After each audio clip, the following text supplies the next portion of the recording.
What is the prescription for long-term wealth? Does it require luck?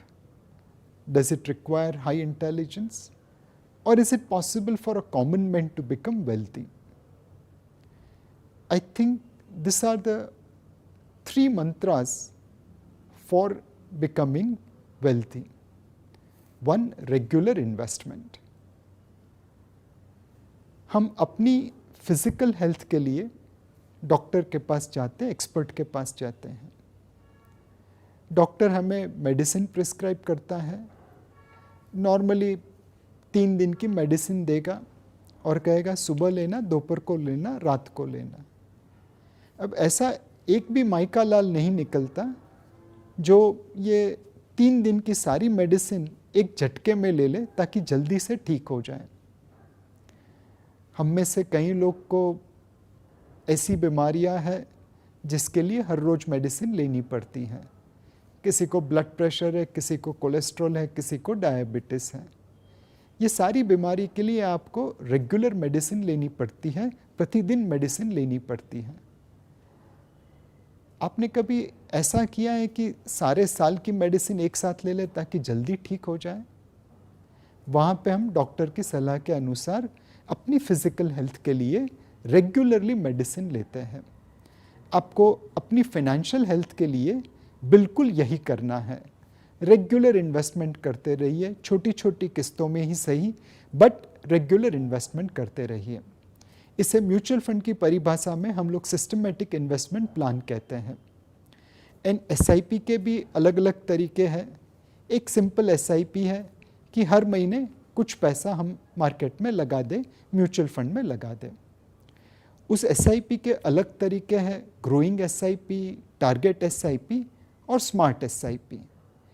एक बार आप simple SIP कर लें, उसके बाद ये तरीके भी ध्यान में रखने चाहिए. What is simple SIP? Well, normally हम लोग सेविंग्स कैसे करते हैं?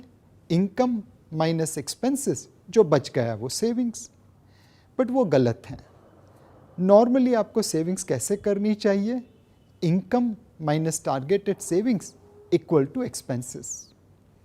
सेकेंड, ये जो सेविंग्स आपने तय कर ली है उसको हर महीने अपनी रिस्क प्रोफाइल के हिसाब से, अपनी एसेट एलोकेशन के हिसाब से अलग अलग इन्वेस्टमेंट्स में लगाते रहिए.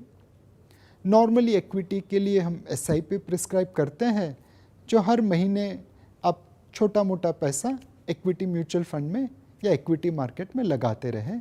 इसे सिंपल SIP कहते हैं.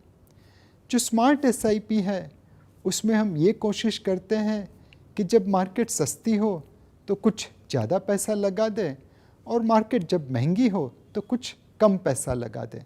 बट पहले सिंपल SIP करना ज़रूरी है, उसके बाद ही आप स्मार्ट SIP पे आ सकते हैं.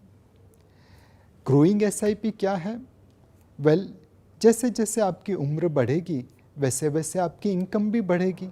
एंड जैसे जैसे इनकम बढ़ेगी वैसे वैसे आपकी सेविंग्स भी बढ़नी चाहिए. तो अगर आपने 25 साल की उम्र में अगर 5,000 की SIP से चालू किया है तो 27, 28, 30 साल की उम्र में उसे 10,000 की करना ज़रूरी है. सो ये ग्रोइंग SIP है. SIP के जरिए, रेगुलर इन्वेस्टमेंट के जरिए वेल्थ बन सकती है.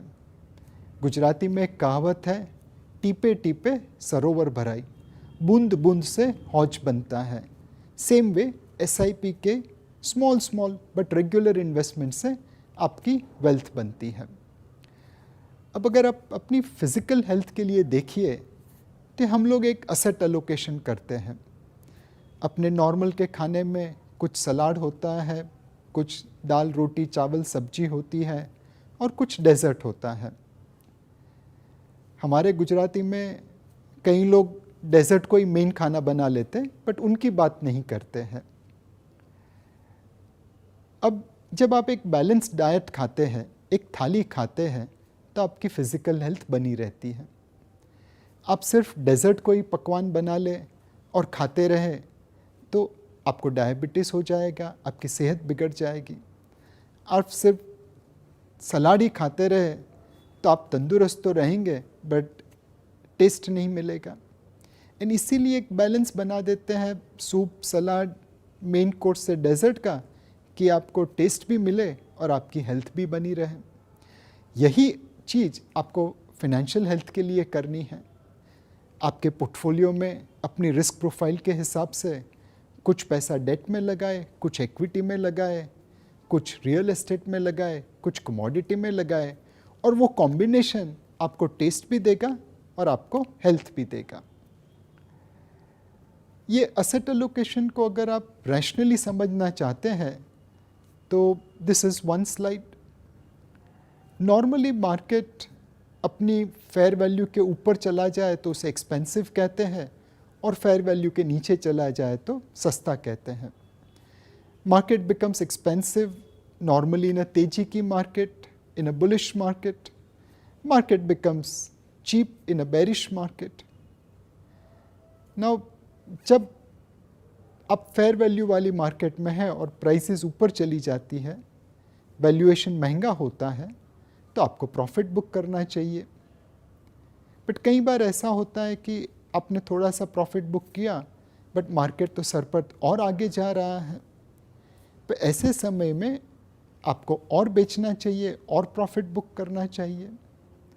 और अगर मार्केट किसी वजह से बबल जोन में पहुंच जाए, जैसे हमने 2000 या 2008 की साल में देखा था, तब बहुत ज़्यादा प्रॉफिट बुक करना चाहिए।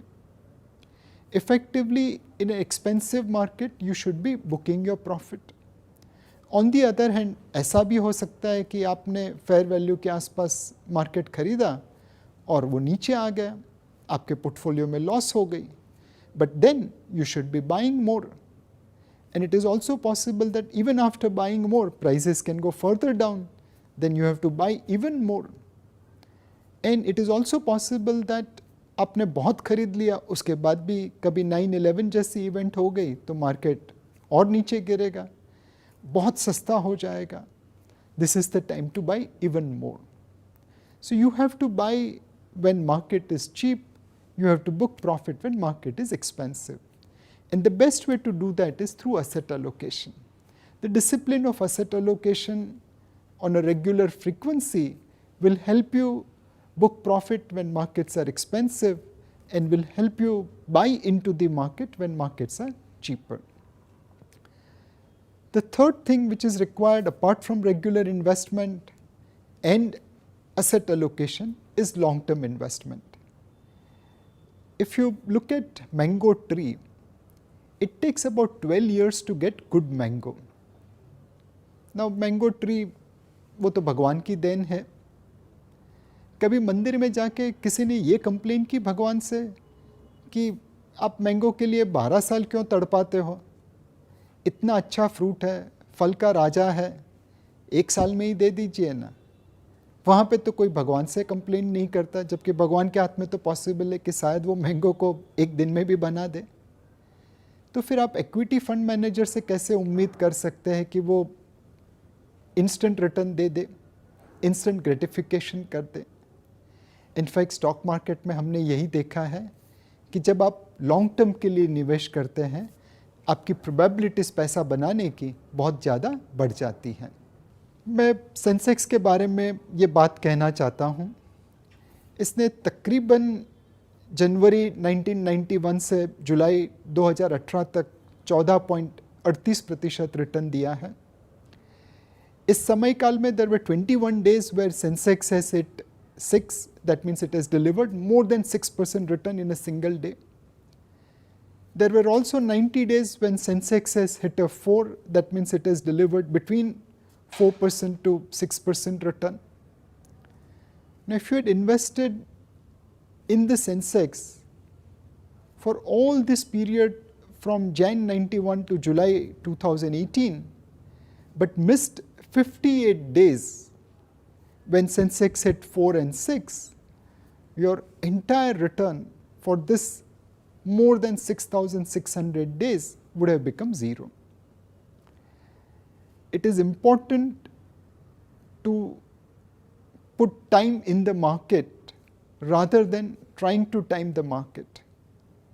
कई बार लोग कहते हैं कि नीलेश भाई वो 58 डेज ही बता दीजिए, वही समय पे स्टॉक मार्केट में निवेश करेंगे। अब मैं उनको कहता हूँ कि अगर मुझे वो मालूम है कौन से 58 डेज में निवेश करके पैसा बनता तो मैं नौकरी क्यों करता। मुझे वो नहीं मालूम है, इसलिए तो मुझे नौकरी करनी पड़ रही है। मुझे सिर्फ ये मालूम है कि अगर आप पूरे 6,674 दिन निवेश करेंगे तो आपका 14.38% रिटर्न बन जाएगा। मुझे ये नहीं मालूम है कौन से दिन सेंसेक्स छक्का मारने वाला है, कौन से दिन सेंसेक्स चौका मारने वाला है। Time in the market is more important